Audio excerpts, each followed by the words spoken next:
다 호시야 님 좀 깨봐라 같이 한 얘기 좀 쓰는데 근데 깨봐라 된 대응으로 그냥 In order to develop compassion, it's necessary to purify and train the mind and the heart. The definition of compassion is the attitude with which you wish to everybody to be free from all their problems and unhappiness. The attitude with which you wish everybody to be happy is called love. The reason why we don't have these attitudes of wishing everybody to be happy and nobody to have any problems is because we don't have an equal attitude towards everyone. This is because towards enemies we feel hostility and anger, and towards friends and relatives we have attachment and infatuation. Now, in order to overcome your attachment, you should realize that attachment is involved with an infatuated type of desire and attachment, and this is something which is very destructive and builds up a great negative potential. And if you are hostile towards an enemy, then you become angry and you develop hatred, and this as well brings about a great deal of problems. So it's necessary to overcome these extreme attitudes and feelings of attachment and hostility, and to develop an equal attitude towards others, in which you don't feel hostile and angry towards those you consider enemies, and you don't feel attached towards those you like and consider your friends. And another reason why we don't have an equal attitude towards everyone is because it's only when people help us that we have the wish to help them back. And the only reason why we want to help anybody is only because they've done something nice to us and helped us. And the reason why we want to hurt an enemy, why we feel angry and wish to hurt them, is because they have hurt us in some way. So the way to learn to handle this situation is to think of three persons in front of you. One who has helped you, one who has hurt you very much, and someone who is a stranger who has neither helped you nor harmed you. And you should look at the feelings that arise when you think of these three persons in front of you. The person who has helped you, you feel like doing something nice for them, you feel like helping them. The person who has hurt you, you feel like hurting them back. And the person who has neither helped nor harmed you, you feel total indifference towards, and you wish neither to hurt or harm the person. You just have no feeling for that person. So if you look at the type of attitudes that we have, it's namely an attitude of favoritism. We play favorites in terms of who we wish to help. So you should consider two persons. One who has hurt you very deeply yesterday and today has helped you a great deal, and another person who has helped you a great deal yesterday but hurt you very deeply this morning. And you should consider which one do you wish to help and which one do you wish to hurt. If you're going to help this person who helped you yesterday, well, this person hurt you this morning, didn't he? And if you wish to hurt the person who hurt you yesterday, well, didn't he help you this morning? So you should consider how you have these ideas of people, that you imagine that people are your true enemies and that they always hurt you, and that's the way that they always are. They're sort of out there trying to get you all the time. Or you think of people as being these wonderful persons who always help you all the time, and they're out there just constantly wanting to help you. And if you think about how you view things in such concrete categories, and realize that this is really not so, then this will help you to equalize your attitude towards others. And if when you consider someone who is a stranger, who has neither harmed nor helped you during this lifetime, and you consider how you feel total indifference towards this person, and you don't feel like have any feelings towards either helping or hurting this person, you should consider how it is quite possible that in the future this person might help you a great deal. It's quite possible that someone who you never thought could help you at all could turn out to be someone who gives you a great deal of help. And likewise, it doesn't follow that someone that you consider is going to give you a great deal of help, that they're going to help you at all. In any case, you should try to realize that everyone has somehow helped you in the past and is helping you now and can help you in the future. But you might object and say that, well, you say that everybody is always helping you, but isn't it the case that sometimes people hurt you? But it's true that some people might hurt you, but if you look at it, the amount of help that they give you is far greater than any harm that they might cause you. And furthermore, when they hurt and harm you, you can actually be benefited a great deal by that harm. For instance, you could look at my own case. My country was attacked and taken over, so a great deal of harm was caused to us, but this has become a circumstance for me to be able to travel like this to many countries throughout the world and meet with people like you. So actually this harm has turned out to be of good. Furthermore, when somebody is causing you great harm and is hurting you, this gives you an opportunity to practice patience and tolerance, and by means of perfecting an attitude of patience and tolerance, you can actually become enlightened. This is part of the process that is necessary. When Atisha went to Tibet, he brought with him an extremely obnoxious and annoying Indian attendant. And people said, why do you bring someone so annoying like this that just makes everybody so angry? And Atisha said, no, this is the person with whom I always need to practice patience and tolerance. If when we have various enemies and we feel great anger and hostility towards that enemy, and wish to hurt them, if it were the case that nobody ever was going to die, then that would be one thing. But if our enemy, for instance, were going to be executed tomorrow, if it was certain he was going to die tomorrow, then there would be no point in trying to hurt him tonight. And likewise, if you yourself were going to be executed this evening, what would be the point in going around and hurting and harming people now?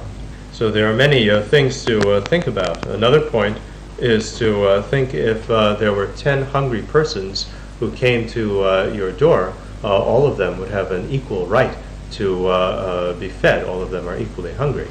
And likewise, if there are 10 sick persons, all of them have the equal right and need to be given medicine and be treated. And you should really consider very carefully how, just as you want to be happy and you don't like to have unhappiness and problems and to suffer, absolutely everybody else feels exactly the same way. And furthermore, there's no certainty of status of people. It's not so that people are always your friends and always your enemies. You could see how just a few words can change your best friend into an enemy for you. All they have to do is say something that hurts you, and then immediately they're your enemy. And likewise, with someone that you can't stand, it's quite possible that with a small circumstance, they can become a very dear friend for you, that you can't even bear to be away from them for an hour or two. And so in this way, you should consider how there's no certainty and how friends can become enemies and vice versa. We always think of in these very strong concrete categories of self and others as if they were these really concrete categories. But if that were so, then the Buddhas themselves would have seen the world in terms of these concrete categories, and they didn't. We can see an example from the life of the Buddha. The Buddha had a cousin called Devadatta, and Devadatta always was trying to hurt him. He would do things like throw rocks and often try to compete with the Buddha. And the Buddha himself was someone who had an extremely strong physical constitution as a result of all the positive potentials he had built up in the past. And whenever the Buddha would need to take any medicine or medication, he would have to take an extremely strong dose in proportion to the fact that he was such a strong person, had such a strong physical constitution. And likewise, the cousin Devadatta felt that he had to compete with the Buddha, and that he should receive the same type of dose of medicine and same strength as his cousin, because he felt that he was as strong as his cousin the Buddha. And the doctor told Devadatta that you aren't as strong as your cousin the Buddha, and you really can't take such a large dose of medicine that it will harm you and make you sick. But Devadatta kept on insisting. He said, no, I'm just as strong as the Buddha, and I can take the same kind of dose as he took. And so the doctor finally had to give in, and he gave him just a stronger dose than what he would usually recommend for ordinary people. So Devadatta took this large dose of medicine, and it completely disagreed with him and made him deathly sick. He was almost about to die. And so the Buddha went to see his cousin, and he said, I have my own son Rahula, and you, my cousin Devadatta, are always throwing rocks at me and trying to hurt me, but I have no favoritism among you. I have an exactly equal attitude towards both of you. And he said, by the truth of my statement, may you be cured. And he laid his hand on the head of his cousin, and his cousin was cured. And Devadatta was cured by this, and his only reaction was to look up at his cousin, who had his hand on his head, and he said, get your dirty hand off my head. So if the Buddha saw people in terms of categories of those who are mine and close to me, and those who are others and distant, then it would be all right for us to also look at people in that way. But in fact, the Buddha never had any favorites. Furthermore, you should consider how selfishness and concern only for yourself are the root of all your troubles, the root of everything that goes wrong. For instance, if you're very selfish and only concerned about your own welfare, you might work to build up a great fortune. Because of that, then thieves come and want to steal that fortune away from you, and you could be murdered by a thief. What's the root of that? It's because you had such selfish concern that you went out and tried to build up a fortune in the first place. If you look at the example of car accidents as well, and people drive so fast and they get into accidents, what's the reason for this? The reason is that they were concerned only with themselves. They only had selfish ideas that they had to reach their destination first and the fastest, and because of that they get into accidents. And when you are on a very slippery place, which is muddy and wet, and you're going very quickly because you want to get to where you're going, and you fall down and break a leg and go to the hospital, what is the cause for your accident? Again, it was your selfish concern. You were so caught up in trying to get your own way and to get there the fastest that you fell down. And likewise, all disharmony and troubles that you have among countries, all of those as well are due to the selfishness of the various parties involved. And likewise, when people take a great deal of drugs and get very bad drinking habits and are always drinking alcohol, all the problems and difficulties that they experience are likewise due to this selfish concern with which drove them to engage in all these habits. And likewise, somebody who is selfish and only thinks about themselves, what is the reaction that everybody has towards that person? Nobody likes that person. Nobody likes somebody who's selfish. So in this way, you should think about all the disadvantages that there are from being selfish. And if you don't get rid of your selfishness, it's like having a terrible disease inside of you. On the other hand, everything good that happens to us is all the result of our concern for others. If we are always working for others, are always concerned for others, then everybody will like us, and everybody will always want to be with us. And if such a person dies, then everybody feels very sad. They feel a great loss, and everyone will pray for that person. And furthermore, those who are always concerned with others, they will always be successful in their undertakings and in their work. And if you are always concerned with others and helpful towards others, not only will human beings like you, but also you'll find that all the animals will like you too. If you consider the accomplishment of the Buddha is someone who was able to overcome all his mental obscurations, overcome all his problems, all his obstacles and shortcomings. He was someone who was able to gain every possible good quality that anybody could gain. He realized his greatest, the fullest potential, and the reason why he was able to do all of this was because he gave up all his selfish concern for himself and thought only of others.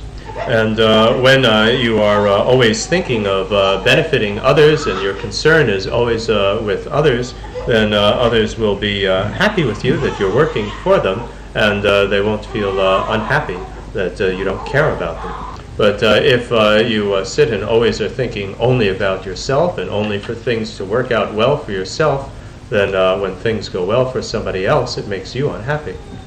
So up until now, what we've been doing is just ignoring everybody else and working only for our own sake. And what we need to do is change our attitude, just exchange our attitude with respect to these two things. And instead of ignoring others, now we should ignore ourselves. And instead of just cherishing ourselves, we should cherish others. So this is what it actually means to change your attitude or exchange your attitude concerning self and others. Exchanging self with others doesn't mean that now I'm you and you're me. And unless you exchange your attitudes concerning self and others, there's no way that you can actually achieve the enlightened state of a Buddha.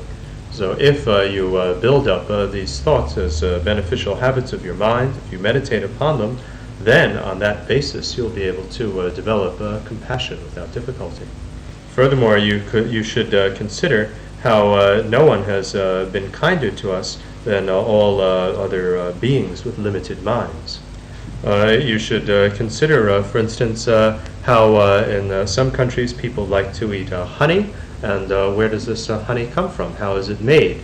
It's due to the work of these tiny little bees. They have to build houses, they have to go out and collect the pollen from the flowers, they make the honey, and all of this is exploited, and we use all of this for ourselves. And the fact that we're able as human beings to have honey is due to all the hard work of the bees.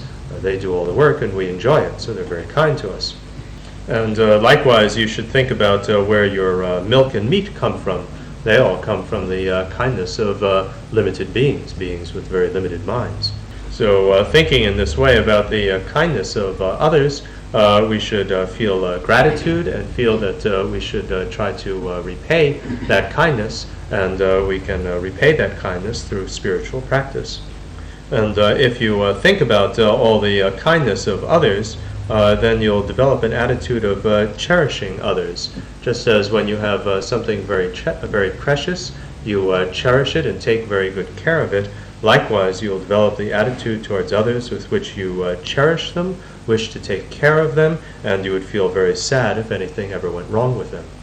And all of this depends on developing an equal attitude towards others. When you can equalize your attitude towards everyone, have no favorites, then you'll be able to really develop sincere love and compassion for everyone. To actually develop compassion, you should think, for instance, about the various ways in which poor animals are slaughtered. For instance, in some countries where they slaughter cows and buffaloes, the way they do it is they take a hammer and they smash the poor animal on its head, sometimes more than 13 times, and still the animal doesn't die. And likewise, in some places, the way that they slaughter large turtles or tortoises is they just go up to it and they cut off slices of its meat while it's still alive, and just kill it very slowly in this manner. And you should think about how you yourself have built up the negative potentials to be born as an animal and experience exactly the same thing. And you should think about what it would feel like if you yourself were to have these horrible things happen to you. The next thing you should think about is how your own mother of this lifetime likewise has built up the negative potentials to be reborn as an animal and have something like this happen to her. And what would you do if you saw this being done to your mother? What would you feel like? Then think of the same thing happening to your father. Then think about this happening to each of your friends. Then go on to think about this happening to your enemies.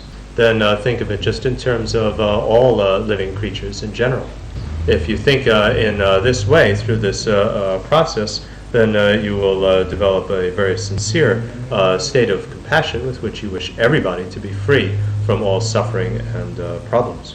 If you can truly and sincerely develop this great state of compassion, then the state of becoming a Buddha is not very far away, because this is an extremely important and very great attitude to develop.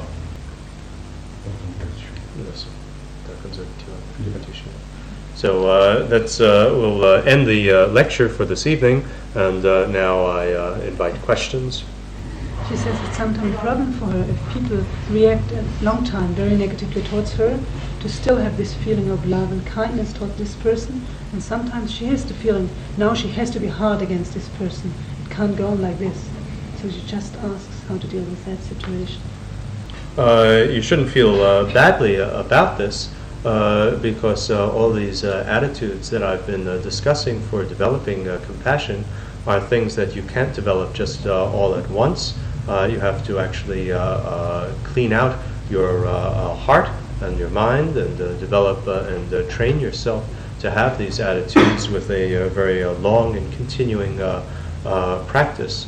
So if you can't, so you have to persevere in these methods that I've been discussing, and if you can't think to help and feel kindly towards these people who are hurting you, then at least you should restrain yourself from not hurting them back.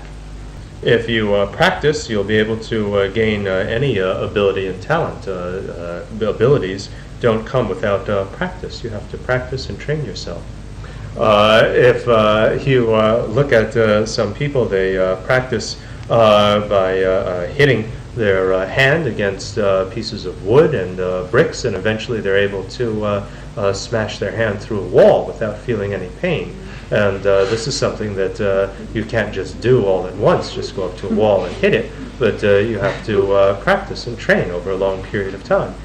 For instance, consider if there was somebody who was always hurting us and whom we always felt a great hatred for. If this person came up to you one day and said, "I'm very, very sorry for everything that I've done. Please accept my apology. Here's a present of some money," and is very nice to you, would your anger subside or not? Would you still be angry? So if your anger would go down if somebody did that to you and apologized and tried to make nice, then likewise the same thing would happen if you did that to this to the other person that you have difficulties with.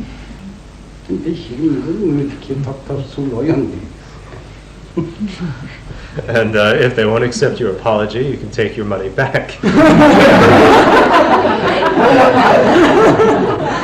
Und wenn der andere also die Entschuldigung nicht annimmt, dann können wir unser Geld immer wieder noch zurücknehmen.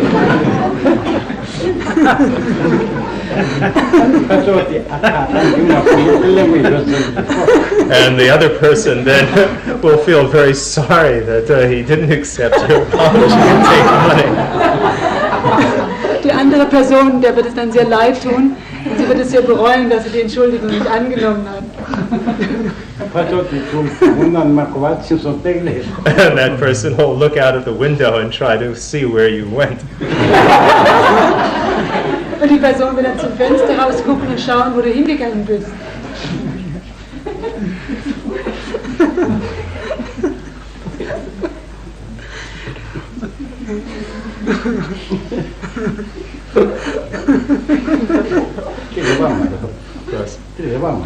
Isn't that so? Ist es nicht so?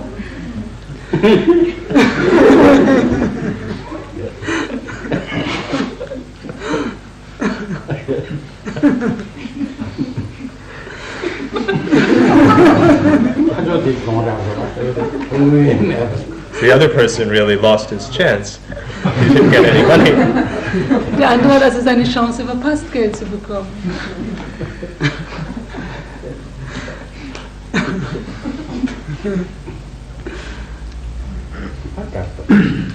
So now what would you like to ask? He asked about the practice of the Kadampa dishes. Mm-hmm. If we should do this puja, we receive the initiation into, and a set altogether, a set of 4, or we should do it one by one, with extra sessions for each. If you are meditating on the 4 deities, you can, if you're visualizing the deities in front of you, then you can either do them one at a time or visualize all 4 together and say their mantras one at a time. But if you're visualizing yourself as the deities, you can only visualize yourself as one at a time. In the West, there's a concept that if you don't express anger, you get ulcers in the stomach. Mm-hmm. Yeah? I would like to ask Rinpoche what he thinks about this one.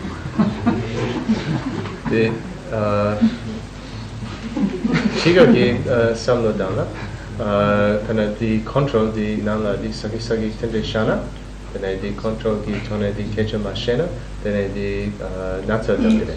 The poem. Tende dangere. Rumshe tende ki kwala kare gongere.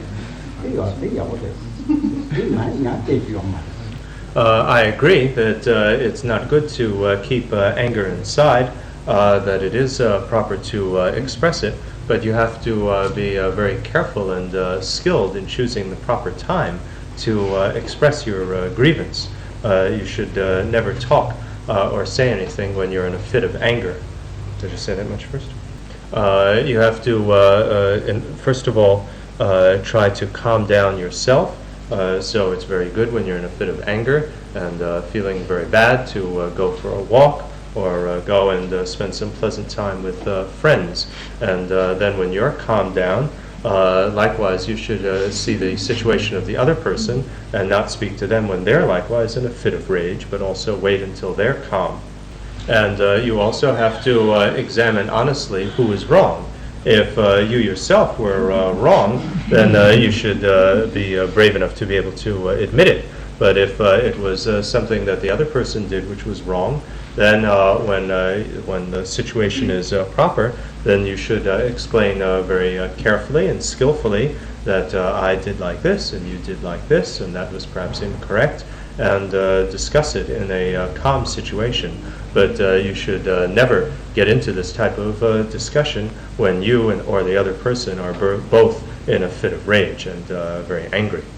You should give an example for a type of anger or grievance that you would keep inside of you and that would cause you so much grief that it gives you an ulcer. So please give an example. Like if someone is very, very angry and upset and they can't even eat, and you go and you talk to them and you say, what's the problem? What's making you so upset that you can't eat? You have to, that person would need to be able to explain what was troubling them. If there were 3 people together and 2 of them, they pour themselves a cup of tea and they don't serve the third person could get very hurt and angry. Is this a type of example? He takes the examples of a young person having problems with parents, kind of because the youngsters don't behave as the parents want, and the parents tell them, we get ulcers because you don't behave like we want. And what the young people and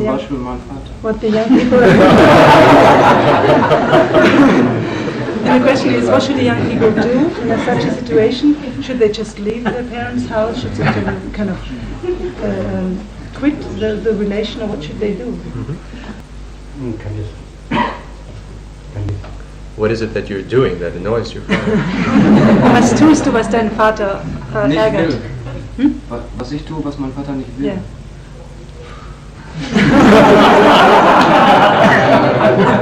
Aber muss ich jetzt mal überlegen. Yes, think about it.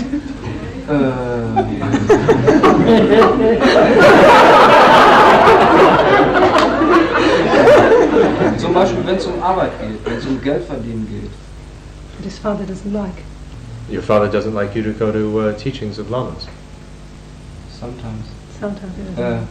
Also er meint, ich müsste mich mehr um weltliche Sachen kümmern, viel mehr Geld verdienen und mein Ego viel mehr aufbauen und viel mehr versuchen, andere auszunutzen oder irgendwie. His father thinks he should better have concern of worldly affairs and a lot of money, build up his ego, kind of exploit other people more and kind of earn a lot of money. Also es hat sich noch nicht direkt gegen den Lama oder Teachings gerichtet, wo er weiß wohl, dass ich das schon ziemlich lange mache, aber auf jeden Fall so, dass er es nicht ernst nimmt.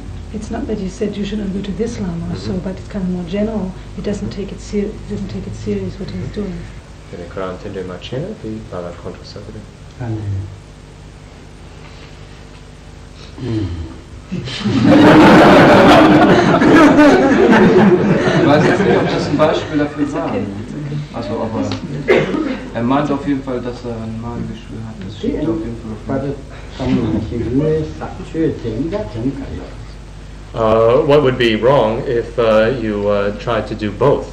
To make a little bit of money that would please your father, and then also follow a spiritual path as well. Ja. He tries to more and more find a middle way how to deal with it. 이제 그런 텐데 남 우마티 제가 이 탑실 먹고 치기다. That's the correct way of doing it. It's very good. Das ist die richtige Art und Weise, damit umzugehen. Aber man sollte sich deshalb keine Vorwürfe machen, dass der vielleicht deshalb krank ist oder so. But he shouldn't make himself kind of bad feelings that his father says, I'm sick because you don't do this. You should say to your father that please don't worry.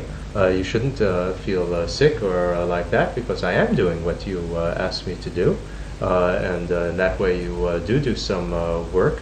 But as was explained before, the main thing in a spiritual practice is to work on your attitude, on your heart, on your mind, and use your speech, your verbal energy in terms of mantras, and whatever work you do, that doesn't harm that. Because the Dharma things, the spiritual things, are something that you do privately by yourself. There's another question there. What does Rinpoche think about the case when people, certain people, countries, the people are very suppressed in their material living conditions and so on, suppressed in their freedom, suppressed in their material living conditions? Is it okay for them to unite and even to use violence in order to improve the living condition, in order to alter the situation to be better? 네, 계급하시나라 건조 디 두나 시비슈 총열에 이 하나 건조 디 규차라 요마레 랑왕 요마레 카이 요마레 근데 디 칼카포 카프튼즈나마 디 미망 던조 건조 냠도 디 랑왕 추여 당 란젠 총여기 탑 제고 그래 가린스는 삼삼 디 그래데츠 차고 단 근데 제고 그래 근데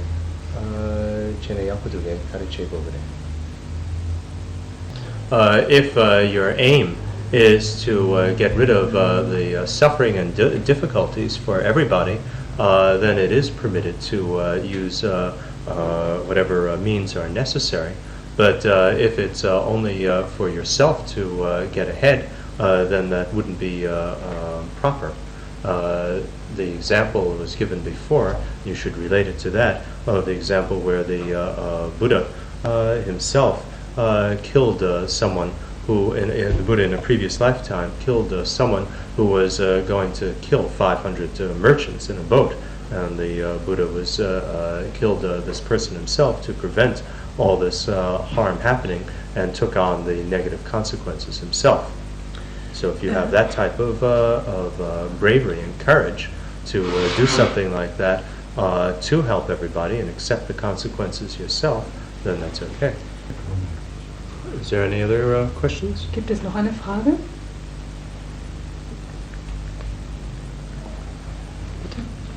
The danger that exchanging self and others could lead to another ego concept where I just get a lot of attention from others because I'm so nice and so kind to them. It is true that that danger does arise, that you might feel that you're so wonderful, that you're helping everybody. But that's the reason why it's always stressed that this process of changing your attitude with respect to self and others, all this type of practice should be done in a concealed manner and privately. You shouldn't tell people what you're doing, but it's just something that you do privately by yourself in terms of working on your own attitude. You don't advertise what you're doing. If, for instance, our mother or father were to die, we would cry.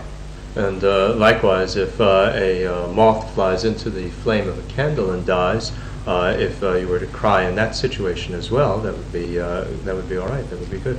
But if you were to cry like that over a moth in front of other people, that wouldn't do at all. That would look ridiculous, because then you're sitting and putting on such a pretentious appearance of doing this kind of practice. You just look absurd and ridiculous.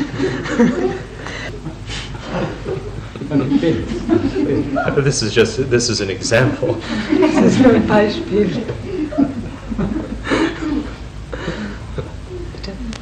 But she says the whole world is there if I tell them or not. So even if I practice in secrecy, I can get to the attitude of saying, "Oh, well, I'm wonderful. I'm practicing so beautifully. I'm fantastic." In a somewhat, it's not as bad to.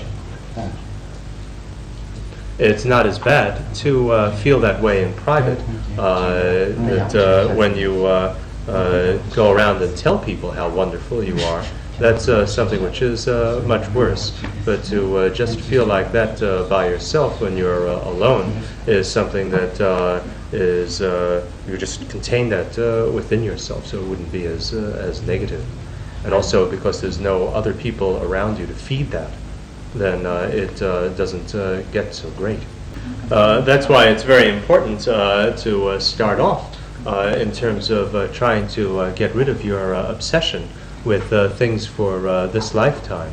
In general, there are various worldly type of feelings which are very difficult to overcome, but you have to work on overcoming